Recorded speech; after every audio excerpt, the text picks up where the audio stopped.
عورت مردوں کی طرح نماز پڑھے یا الگ؟ کہا جاتا ہے کہ مرد اور عورتوں کی نماز میں فرق ہے، لیکن ابھی حال ہی میں مجھے پتہ چلا ہے کہ کوئی فرق نہیں ہے۔ بس اگر کوئی غیر محرم موجود ہو تو عورت کو تھوڑا سا سمٹ کر نماز پڑھنی ہوتی ہے۔ اگر ہم نے ساری زندگی مرد سے الگ طریقے سے نماز پڑھی ہو تو کیا ہمیں پچھلی نمازوں کی قضا کرنی ہوگی، یا اب صحیح طریقے سے نماز پڑھ لیں تو کافی ہوگا؟ منہال صاحبہ، جناب منہال صاحبہ محترمہ، شریعت میں عورت کی نماز اور مردوں کی نماز میں فرق ہے، اور یہ فرق اجماع امت سے ثابت ہے۔ اس پر میرا کلپ ہے، آپ وہ سن لیں۔ ابھی یہ تو شارٹ مسائل میں جواب دیتا ہوں۔ مرد اور عورتوں کی نماز میں فرق، یہ کئی سارے کلپ آ جائیں گے، وہ آپ سارے سن لیں تو اس میں مدلل بتایا میں نے۔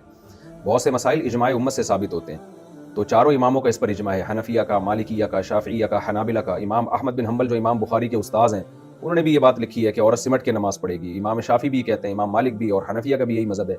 تو یہ تو بعد میں شروع کیا ہے، حتیٰ کہ قدیم اہل حدیث جو تھے نا ہندوستان میں، وہ بھی 150-200 سال پرانے ان کے فتوے دیکھیں گے آپ، وہ بھی یہی کہتے تھے کہ عورت سمٹ کے نماز پڑھے گی۔ عرب علماء کے قدیم جتنے فتاوی ہیں، سعودیہ کے ہوں، کویت کے ہوں، وہ سب میں یہی لکھا ہے کہ عورت سمٹ کے نماز پڑھے گی۔ تو کچھ مسائل اجماع سے ثابت ہوتے ہیں، ان کے لیے صریح حدیث کی ہمیں ضرورت نہیں ہوتی۔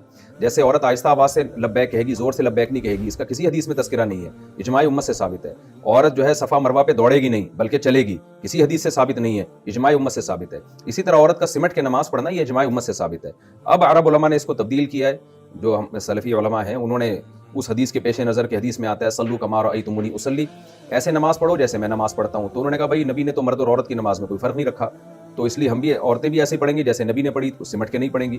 لیکن ان سے ہمارا سوال یہ ہے کہ یہ تو حج کے بارے میں بھی تو نبی نے فرمایا خذوا عنی مناسککم، حج کا طریقہ مجھ سے سیکھو، یعنی جیسے میں حج کر رہا ہوں ایسے حج کرو۔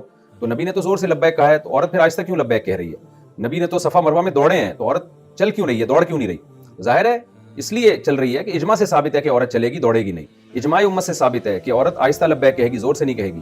تو اسی طرح اجماع امت سے بھی یہ بات ثابت ہے کہ عورت سمٹ کے نماز پڑھے گی۔